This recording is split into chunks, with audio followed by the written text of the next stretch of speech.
Hola compas, ¿qué tal? ¿Cómo estamos? Hoy tenemos con nosotros a Yago Álvarez, que se define a sí mismo como un economista cabreado.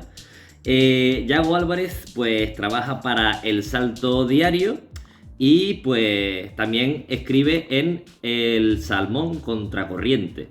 ¿Qué tal, Yago? ¿Cómo estás? Muy bien, ¿qué tal? Muchas gracias por invitarme y muy contento de estar aquí contigo.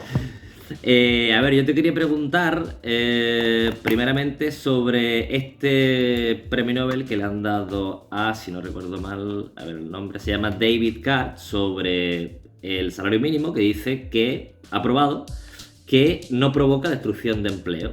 Y claro, han salido pues los típicos economistas neoliberales de turno a decir que, pues, que esto es una farsa y que esto es solo un momento específico de un lugar concreto y por lo tanto no es válido. ¿Qué opinas?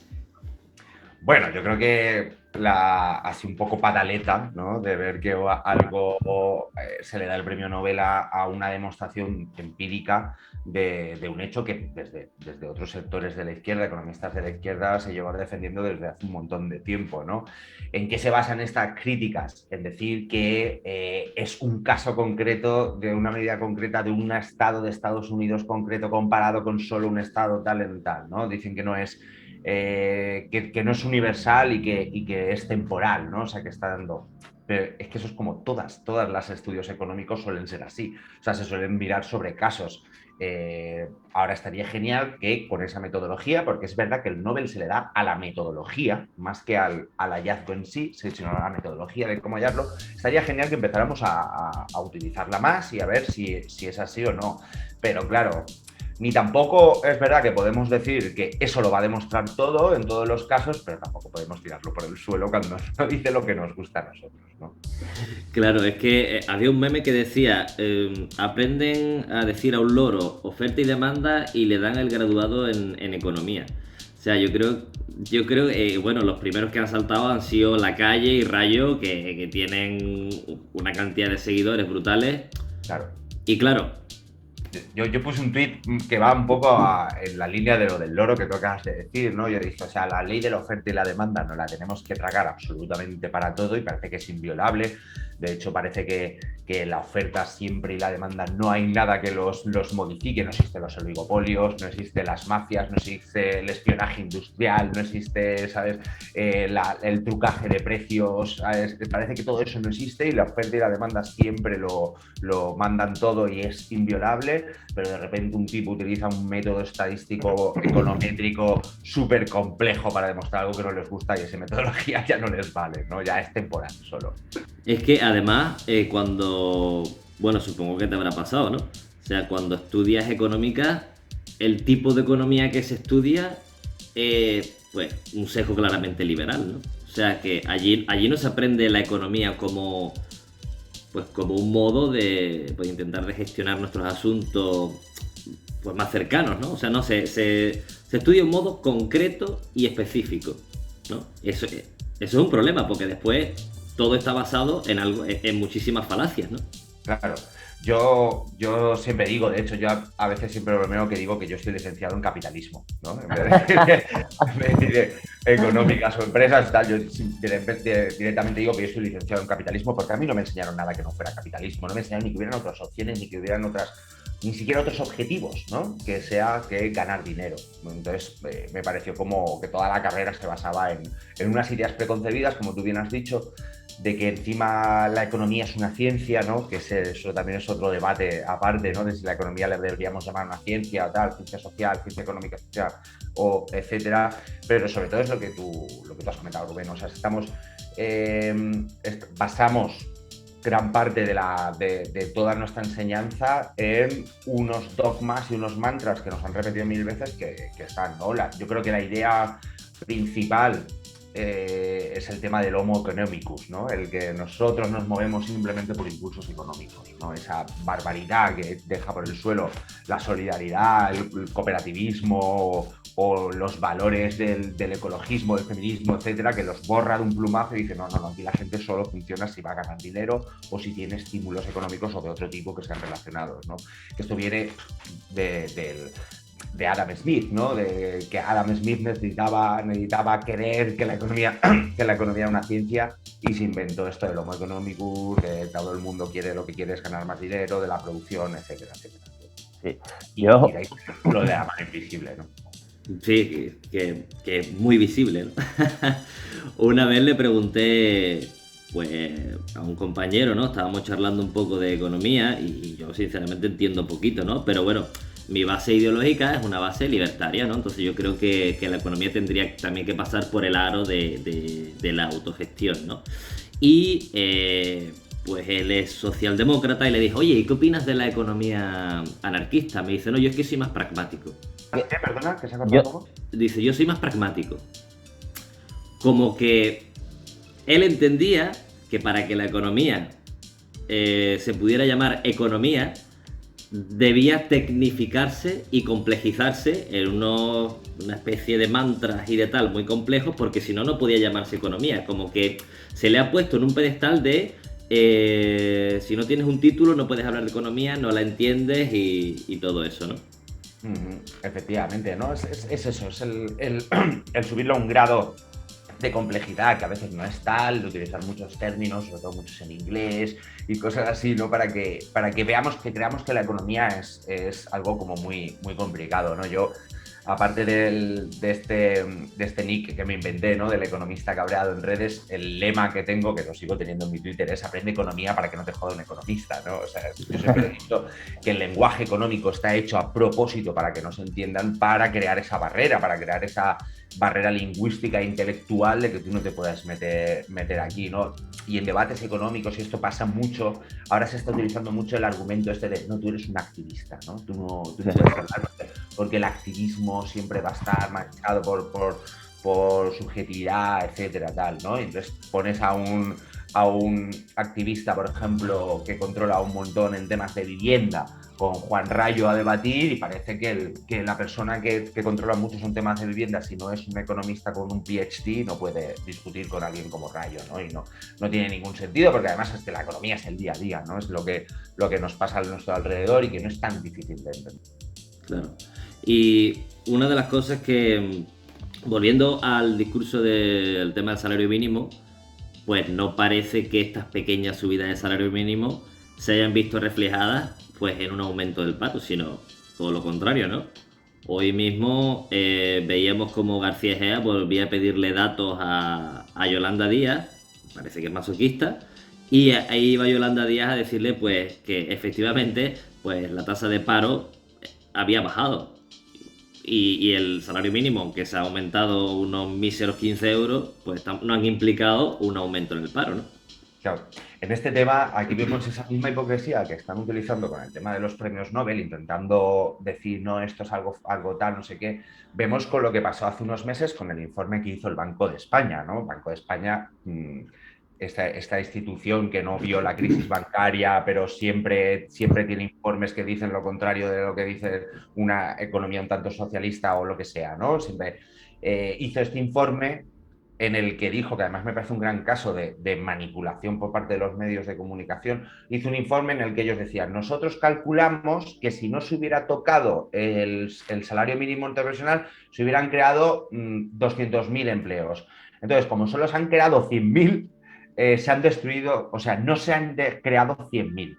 ¿No? Eso es lo que decía, más o menos, no me acuerdo cuáles eran las cifras exactas, pero era esto. O sea, era sobre una estimación que hacían ellos si no se hubiera puesto el salario mínimo, comparado con que había habido un crecimiento en el empleo. Pero decía que no era un crecimiento tan alto como su estimación decía que había sido. ¿Qué cogieron como titular los grandes medios? El salario mínimo ha destruido empleo. Claro. Esa palabra destruida era completamente falso. No se había destruido, se había creado empleo, pero ellos decían que sí, podría haber creado más todavía. Pues, ¿qué hizo los Rayos y compañías? Utilizar el destruido para atacar completamente esa palabra, esa manera de esa interpretación del informe del Banco de España para atacar el salario mínimo interprofesional. Pero la realidad es que el salario mínimo, o sea, al final es aumentar la masa salarial, es aumentar el consumo. Esto lo podemos ver, además es muy curioso como hemos, por desgracia, vivido dos crisis en la última década que se han afrontado de una manera completamente diferente, ¿no? Las leyes de austeridad, recortes presupuestarias en la anterior crisis, en la de la financiera inmobiliaria, y ahora una con todo lo contrario, o sea, presupuestos expansivos, más gasto, contratación pública, incluso, como hemos visto ahora, subir un 2% del salario a los funcionarios y las pensiones, ¿no? Que al final es sumar masa salarial, inyectar dinero a través de salarios, porque al final inyectar salarios es la gente que consume. Entonces al final hacemos que incremente. Cuando en la anterior crisis, ¿qué hizo el señor de Guindos? Tenemos que ganar competitividad. Y competitividad era ser más baratos que el resto. No gana, no I más D, no tal, no. Competitividad era a base de congelar nuestros salarios para que fuéramos más baratos que otros. O sea, convertirnos en un made in China, en vez de intentar avanzar o tal. Eso en una economía como la española, antes de la crisis o por ahí, ahora no sé las cifras de los últimos años, pero de nuestro PIB de exportaciones era alrededor de un 18, un 19%.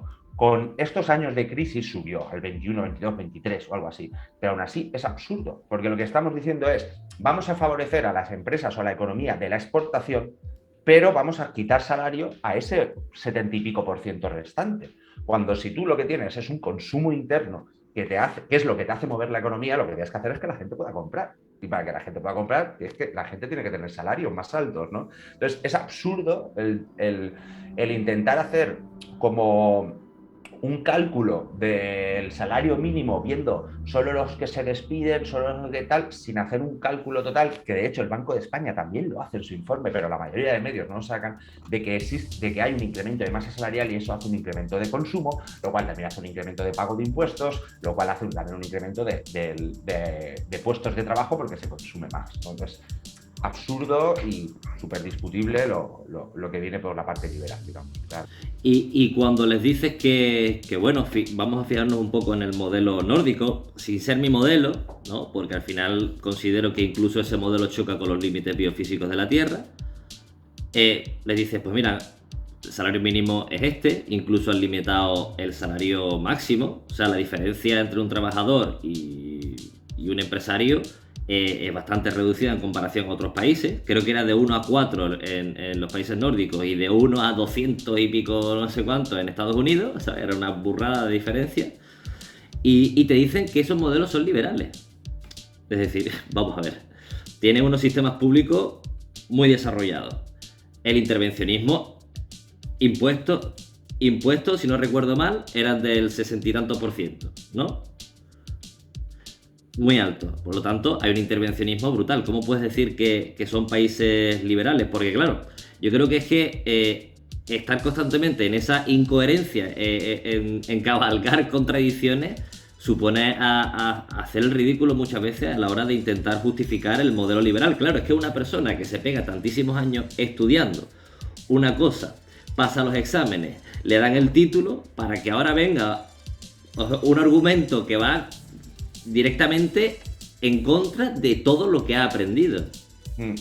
Sí, yo creo que en el tema de los países nórdicos, aquí el juego que suelen hacer es, en los países nórdicos, esto es verdad, montar una empresa la puedes hacer en 4 o 5 horas, igual que en el Reino Unido, ¿no? El Reino Unido tiene un sistema para los autónomos que tú te das de alta y dices, he hecho un trabajo de 1 día y medio, he pagado tanto, y dices, pues tienes que pagar tanto, tal, ¿no? O sea, que es como muy fácil lo de darte de alta, de tal. Eso entra en los índices de libertad económica, ¿no? De fácil montarte una empresa y rápido. En España necesitas 20 días de trámites, pues España es un infierno, ¿no? O sea, esa es la medida para diferenciar muchas veces lo que es más libre, menos libre para este tipo de gente.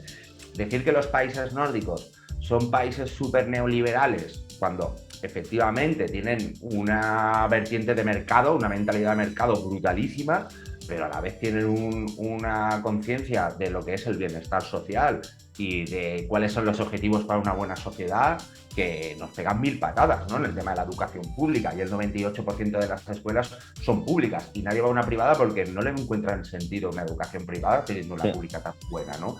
esos países tienen en la cabeza que hay que invertir en ese tipo de cosas y saben cuáles son los límites de lo que debe ser el mercado y cuáles son los límites de una buena planificación social y estatal por parte del gobierno y de la democracia, ¿no? Entonces, decir decir que son súper liberales cuando no dejan intervenir a la sanidad pública, o sea, a la sanidad privada o a la educación privada no le dejan ningún tipo de espacio porque saben de sobra que debe ser así, es absurdo, ¿no? Y luego tenemos que, no sé si lo de los límites lo habrás dicho por el Fondo Noruego del Fondo Noruego de Pensiones, que se basa en el petróleo.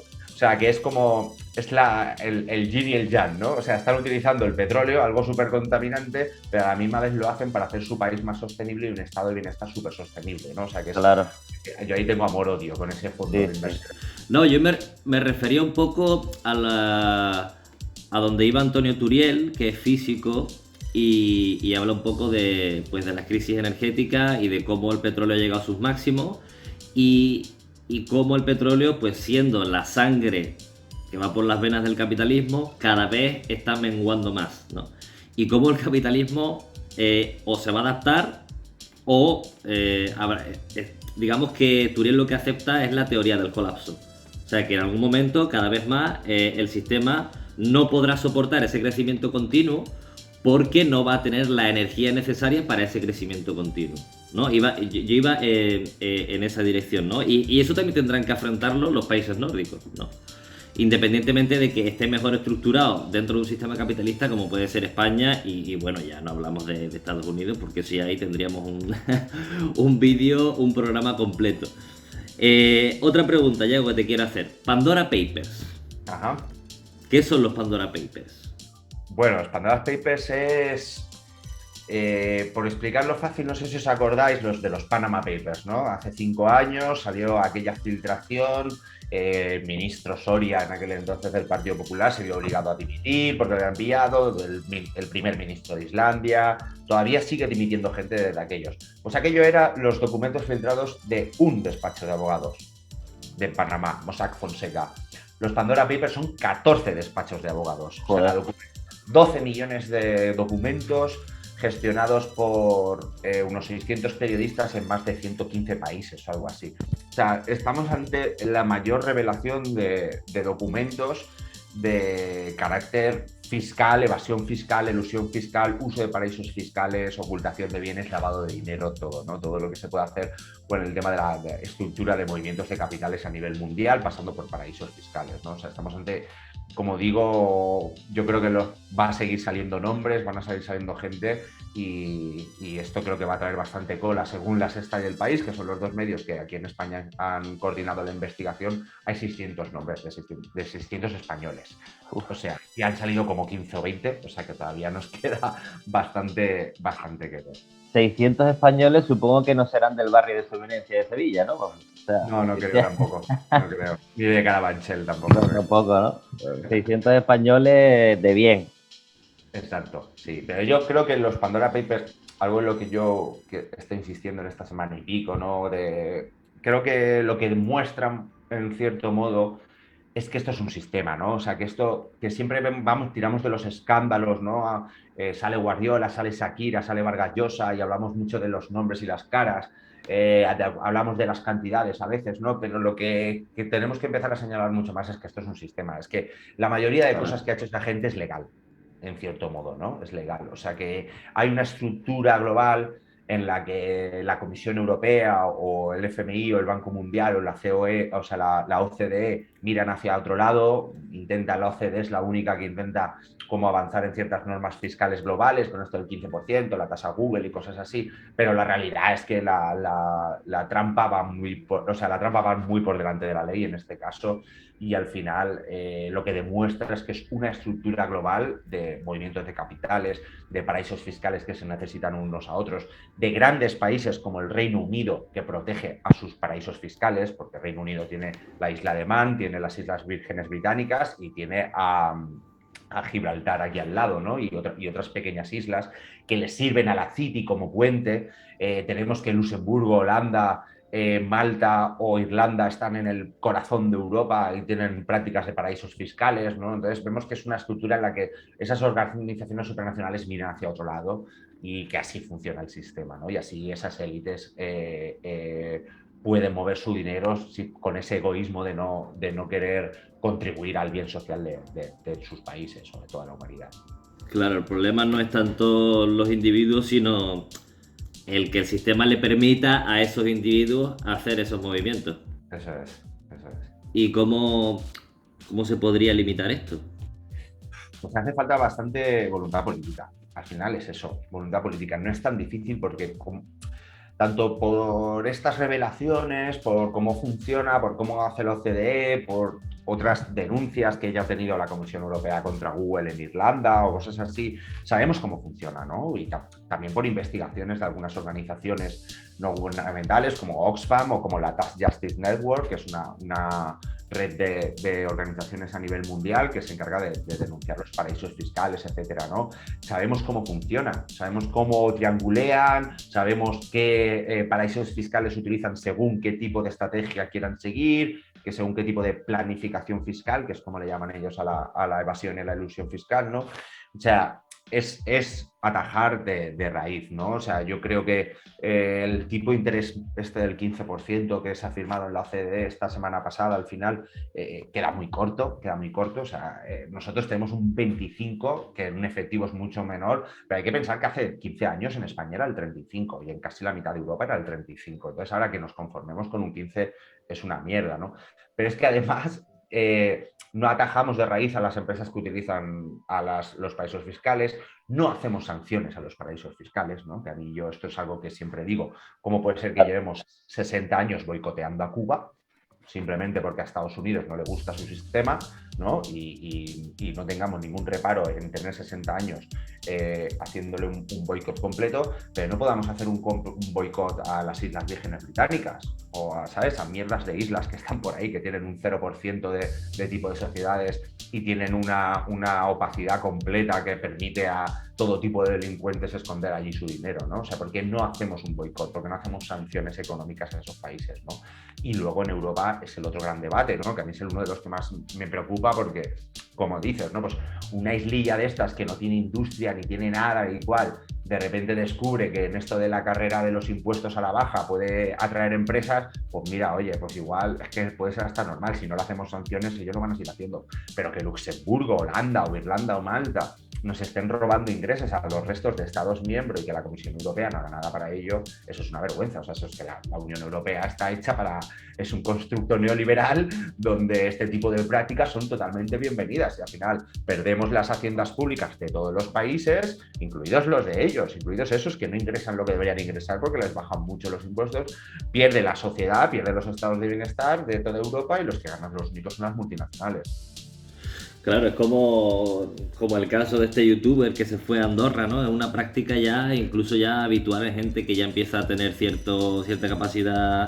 Yo creo que esto es algo que también que hay que tener en cuenta, que se ha salido con los Pandora Papers, que cada vez el perfil del evasor cada vez va bajando, es cada vez menos rico, ¿no? Porque, a ver, entiéndeme, el Rubius gana pasta, Guardiola gana pasta, pero no son ninguna Mancio Ortega.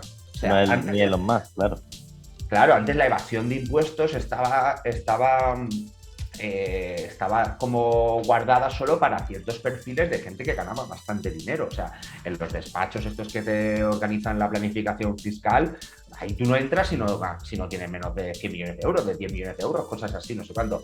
Ahora, un pringao que factura 2,5 millones de euros al año, que no es tanto, ¿sabes? Comparado con las otras fortunas, como puede ser el Rubius, va a un despacho que está aquí en la Castellana y le dice, oye, me quiero ir a Andorra, y al día siguiente tiene todos sus activos en Andorra, tiene toda su tal, y le han hecho como tiene que presentar todo para que Hacienda no le busque no sé qué, no sé cuánto. O sea que como cada vez hay más despachos que se dedican a esto, porque es un grandísimo negocio, la planificación fiscal es un grandísimo negocio que mueve muchísimo dinero en el mundo, ya cada vez hay más y cada vez tiran a perfiles como más bajos, y entonces llegamos a este nivel en el que youtubers con millones de seguidores muy jóvenes, que eso es lo que más me preocupa, están haciendo como un alegato contra los impuestos y contra el estado de bienestar que es peligroso, es peligroso.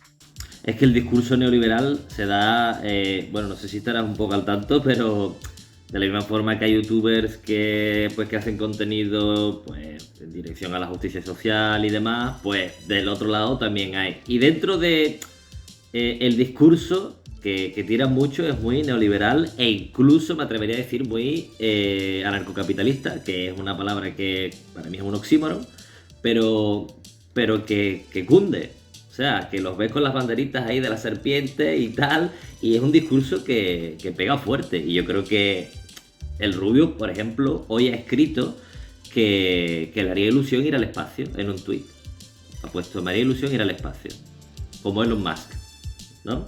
Como Jeff Bezos, ¿no? Claro, es eso, ¿no? Es el triunfo del individualismo, de la guerra cultural neoliberal que llevan desde, ¿no? Thatcher decía aquello de no existe la sociedad, solo existen hombres y mujeres haciendo cosas, ¿no? O teniendo tal, ¿no? O sea, es el triunfo de aquel discurso neoliberal que sobre todo empezó la guerra cultural en los 70, 80, que llega hasta nuestros días, ¿no? Y yo creo que el triunfo, ¿no?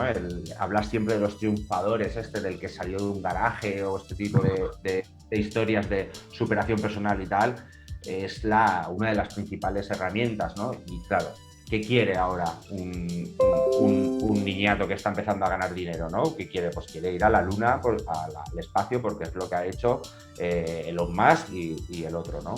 Y el Jeff Bezos, ¿no? O sea, es como el individualismo, una sociedad atomizada, llevada al individualismo, la máxima potencia, y ganar más dinero es el único indicador de éxito en la vida, ¿no? Y es súper peligroso eso, porque menos mal que nos queda gente como Ibai, ¿no? Que bien claro lo decía hace poco, que decía, yo soy uno entre un millón, no flipéis, ¿no? O sea, ese discurso de yo soy uno entre un millón es totalmente lo contrario al otro, ¿no? El otro lo que te dice es uno de un millón, pero tú llegas si quieres. Esfuérzate, ¿no? Esfuérzate que llegarás, esfuérzate que lo conseguirás, ¿no? Y es un discurso que lo único que puede hacer es crear un montón de ansiedad, salud mental por los suelos, de pegarte cabezazos contra la pared y contra muros, ¿no? O sea que no es fácil llegar ahí, ni muchísimo menos. Pues bueno, Yago, no sé si quieres añadir algo más, ya te voy a dejar. Pero decirte que bueno, que a todo invitado o invitada que viene al canal, pues le digo que hay una primera, pero no se sabe cuándo va a ser la última. O sea que tendrás que venir al canal sí o sí una otra ocasión. Cuando tú quieras, Rubén. ¿Vale? Pues venga, tío, un saludo y muchas gracias. Nada, gracias. Hasta luego.